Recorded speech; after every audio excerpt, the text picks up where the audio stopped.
Hello students, welcome back to learn with Nitika. तो आज हम जा रहे हैं फिर से डिस्कस करने प्लांट के बारे में। कल तक हमारी दो वीडियोस आ चुकी हैं और उन दो वीडियोस में हम डिस्कस कर चुके हैं प्लांट किंगडम और एनिमल किंगडम और फंजाई मोनेरा प्रोटिस्टाई सारे हम डिस्कस कर चुके हैं। उनके कुछ कुछ कैरेक्टर हम आपको बता चुके हैं। तो आज की वीडियो में हम प्लांट किंगडम के बारे में आगे बात करेंगे। कौन कौन प्लांट किंगडम को आगे किस किस डिवीज़न में डिवाइड किया गया है और कौन कौन से उनके कैरेक्टरिस्टिक्स हैं और एनसीईआरटी में उनके कौन कौन से एग्जाम्पल दे रखे हैं। तो इस तरीके की चीज़ है। तो आगे हम बात करते हैं प्लांट किंगडम की। ओके, अब देखो आपके सामने ये चार्ट है और इस चार्ट के माध्यम से पहले हम ये समझने की कोशिश करेंगे कि प्लांट को आगे फर्दर कौन कौन से बेसिस पे किस किस ग्रुप में डिवीज़न में डिवाइड किया गया है। ओके, फर्स्ट ऑफ ऑल हम देखते हैं कि प्लांट को सबसे पहले हम बॉडी स्ट्रक्चर की बात करते हैं। और एक तरफ है ऐसे प्लांट जो डिफ्रेंशिएटेड नहीं है, जिनके प्लांट पार्ट डिफ्रेंशिएटेड नहीं है। सबसे पहले जो प्लांट पार्ट्स हैं उनमें हम किसकी बात करते हैं, रूट और शूट की। ओके, तो रूट होता है अंडरग्राउंड पार्ट एंड शूट होता है अपर ग्राउंड पार्ट। लेकिन ऐसे प्लांट जिनके बॉडी पार्ट डिफ्रेंशिएटेड नहीं हैं उनको हम कहते हैं थैलोफाइटा। ओके, डिफ्रेंशिएटेड का मतलब हमें पता नहीं चल पा रहा है कौन रूट है कौन शूट है, लीफ है या नहीं है, ठीक है, और पार्ट है या नहीं है, पता नहीं चल पा रहा है। थैलस लाइक स्ट्रक्चर उनका होता है, that is called Thallophyta. Okay, next हम आगे बढ़ते हैं। तो नेक्स्ट आता है हमारे पास फिर ऐसे प्लांट जिनके पार्ट जो हैं डिफ्रेंशिएटेड हैं। ओके, पूरी तरीके से नहीं है लेकिन डिफ्रेंशिएटेड है। हम कुछ तो उनको देख के आइडिया लगा सकते हैं कि ये इनकी रूट सिस्टम होगा, ये इसका शूट सिस्टम होगा। ओके, ठीक है। अब थैलोफाइटा एक साइड हो जाता है, लेकिन दूसरी साइड ऐसे प्लांट आ जाते हैं जिनके बॉडी पार्ट डिफ्रेंशिएटेड तो हैं, लेकिन अब वो डिफरेंट किस बेस पे हैं कि एक उनमें एक साइड ऐसे प्लांट आ जाते हैं कि जिनके बॉडी पार्ट डिफ्रेंशिएटेड हैं लेकिन उनमें वेस्कुलर टिश्यू नहीं है, कोई स्पेशलाइज वेस्कुलर टिश्यू नहीं है ट्रांसपोर्टेशन के लिए। ओके, और नेक्स्ट साइड ऐसे प्लांट आ जाते हैं जिनमें वेस्कुलर टिश्यूज़ हैं ट्रांसपोर्टेशन के लिए।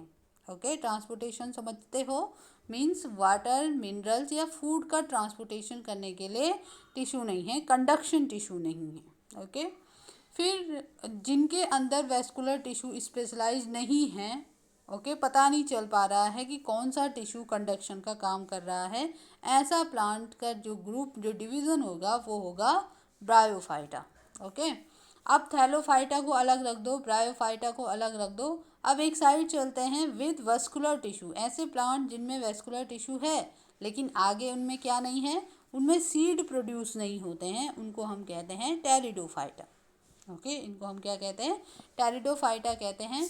फिर नेक्स्ट साइड चलो, अब थैलोफाइटा को छोड़ दो, ब्रायोफाइटा को छोड़ दो, टेरिडोफाइटा को छोड़ दो, लेकिन अब हम आगे बढ़ेंगे कि ऐसे प्लांट जिनमें सीड प्रोड्यूस तो होते हैं उन्हें हम कहते हैं फेनेरोग्राम्स। ठीक है, क्या कहते हैं, फेनेरोग्राम्स। अब फेनेरोग्राम्स जो होते हैं उनमें आगे फर्दर क्या हो रहा है, कुछ ऐसे प्लांट हैं जिनमें नेक्ड सीड हैं, ठीक है, उनके सीड कवर नहीं है, सीड कोट नहीं है बाहर से, उसे हम कहते हैं जिम्नोस्पर्म, जो नेक्ड हैं। और जिनमें जो सीड जो होते हैं वो फ्रूट के अंदर बनते हैं, ठीक है, उनको हम कहते हैं एंजियोस्पर्म्स। ठीक है, अब यहाँ पर सीड जो है वो नेक्ड नहीं है, एक ऐसे सीड हैं जिनके बाहर टू कॉटलिडोन्स होते हैं, उन्हें हम कहते हैं डाइकॉट। और ऐसे सीड हैं जिनके बाहर केवल सिंगल कॉटलिडोन होता है, उसे हम कहते हैं मोनोकॉट। ओके, और यहाँ पर हमारा ये चार्ट जो है ख़त्म हो जाता है, ये आप देख सकते हैं।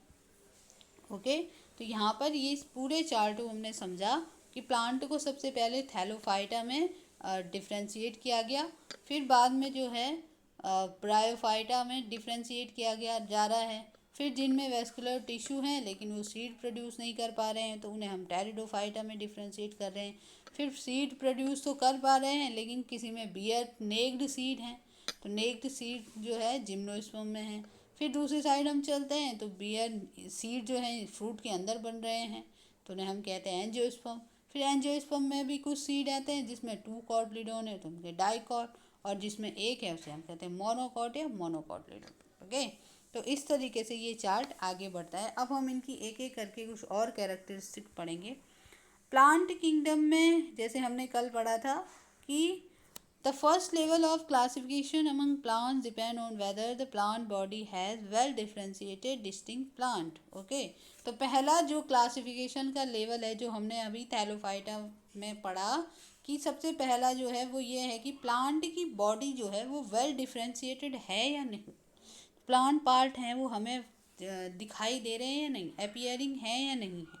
ओके, वो इस बेसिस पे होगा।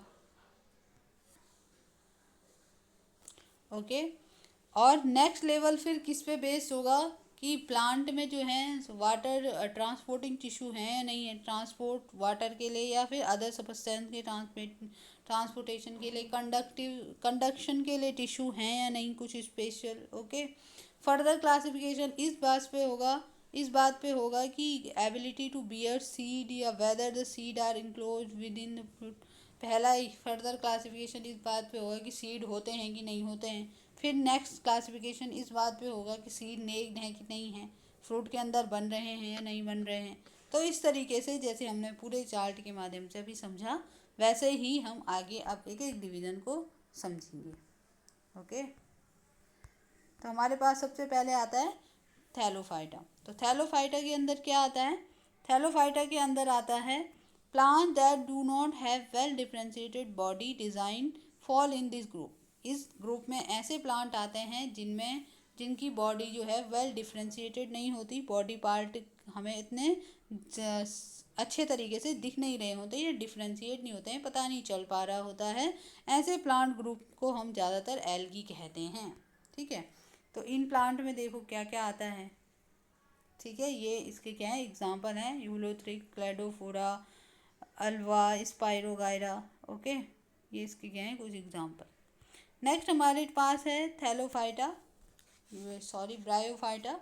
तो ब्रायोफाइटा के अंदर जो है, ब्रायोफाइटा को हम कहते हैं amphibian of the plant kingdom, और ये कई बार एग्जाम्स में पूछा गया है कि एम्फीबियंस ऑफ प्लांट किंगडम किस डिवीज़न को कहा जाता है, तो ये है ब्रायोफाइटा।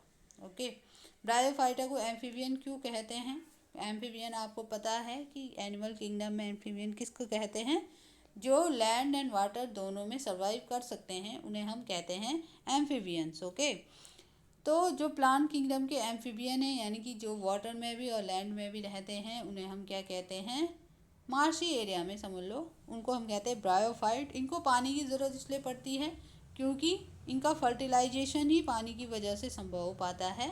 ठीक है, गैमेट्स के जो ट्रांसफ़र होता है, गैमेट्स के ट्रांसफ़र के लिए यूज़ होता है वाटर। ओके, तो ये वाटर यूज होता है फर्टिलाइजेशन में, इनके लिए वाटर आवश्यक है।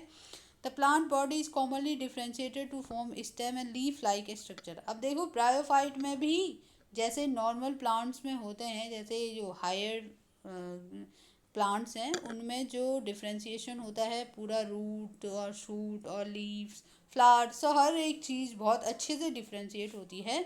तो ब्रायोफाइट में इतना अच्छे से डिफरेंट नहीं होता है, लेकिन कुछ तो कॉमनली डिफ्रेंशिएटेड हो रहे होते हैं कि हाँ ये कुछ स्टेम लाइक स्ट्रक्चर है, ये कुछ लीफ लाइक स्ट्रक्चर है, इस तरीके का डिफ्रेंशिएशन में दिख रहा होता है in compare to thallophyta. Okay, however there is no specialized tissue for the conduction of water and other substances from one part of the plant body to another. लेकिन इनमें जो है कोई भी स्पेशलाइज्ड टिश्यू नहीं होता है जो कि वाटर को कंडक्ट कर रहा होता है या किसी और सबस्टेंस को, फूड को ही सब जो है कंडक्ट कर रहा होता है प्लांट बॉडी से एक प्लांट पार्ट से दूसरे प्लांट तक। ओके, तो इस तरीके का कोई भी स्पेशलाइज कंडक्शन टिश्यू यहाँ पर नहीं पाए जाते हैं, और इसके एग्जांपल के लिए यहाँ पे इन्होंने दिया मार्केंशिया एंड मॉस यानी कि फ्यूनेरिया। ओके, नेक्स्ट हम बात करते हैं टेरिडोफाइटा की। Pteridophyta in this group the plant body differentiate into roots, stem and leaf. अब देखो टेरिडोफाइटा के अंदर कुछ ऐसे प्लांट्स आए गए हैं जिनमें हमें जो है रूट, स्टेम, लीफ जो प्रॉपरली डिफरेंशिएटेड हमें दिख रहे हैं, और इनमें जो है स्पेशलाइज्ड टिश्यू भी हैं जो वाटर का कंडक्शन करते हैं। ओके, और इसके कुछ एग्जांपल यहाँ पर इन्होंने दिए हैं। Marsilea, fern, horse tail. Horse tail क्या होता है? इक्विजिटम, ये आप हाई लेवल की क्लास में पढ़ेंगे। Okay, the reproductive organ of plant in all these three groups are very inconspicuous and they are therefore called cryptogam or those with hidden reproductive organ. ठीक है, तो ये बहुत ज़्यादा क्या है, जो रिप्रोडक्टिव ऑर्गन हैं इन प्लांट ग्रुप के जो हमने अभी तक पढ़े, थैलोफाइटा, ब्रायोफाइटा एंड टेरोफाइटा, ये कुछ अच्छे से डिफ्रेंशिएटेड नहीं होते हैं, इसलिए हम इन्हें क्रिप्टोगैम्स ही कहते हैं। ठीक है, तो सबसे पहले जो प्लांट डिवीजन था ना, उसको इसी बेस पे डिवाइड किया गया था, क्रिप्टोगैम एंड फेनेरोगैम। ठीक है, क्रिप्टोगैम हमने आपको बता दिए, तीन जो चीज़ें हैं, थैलोफाइटा हो गया और ब्रायोफाइट हो गया, टेरोफाइट क्रिप्टोगैम के अंदर आते हैं, क्योंकि इसमें जो रिप्रोडक्टिव ऑर्गन हैं वो प्रॉपरली शो नहीं हो रहे होते हैं, हिडन रिप्रोडक्टिव ऑर्गन इसमें पाए जाते हैं। ओके, बहुत ज़्यादा इनकंस्पिक्यूअस थे ये सारी चीज़ें। ठीक है, पता नहीं चल पा रहा था कि कहाँ कैसे इनके रिप्रोडक्टिव ऑर्गन को डिफ्रेंशिएट किया गया है। ओके, वहीं दूसरी ओर फेनेरोगैम्स हैं। ठीक है, फ्लावरिंग प्लांट्स। नेक्स्ट हम आगे बात करते हैं, on the other hand plant with well differentiated reproductive part that ultimately make seeds are called phanerogam. ठीक है, दूसरी साइड हम देखते हैं कि प्लांट, ऐसे प्लांट जिनमें सब कुछ जो प्लांट बॉडी है वो वेल डिफ्रेंशिएटेड है और उनके जो रिप्रोडक्टिव ऑर्गन्स हैं वो भी वेल डिफ्रेंशिएटेड हैं और अल्टीमेटली वो सीड्स भी बनाते हैं, तो उनको हम कहते हैं फेनेरोगैम। और इसके अंदर दो ग्रुप आ जाते हैं, वो होते हैं जिम्नोस्पर्म और angiosperms. Okay, seed are the result of sexual reproduction process, और इनमें जो सीड है वो सेक्सुअल रिप्रोडक्शन प्रोसेस के का रिजल्ट होता है। They sexual reproduction process mean two gametes उसमें भाग ले रहे होते हैं रिप्रोडक्शन की प्रोसेस में।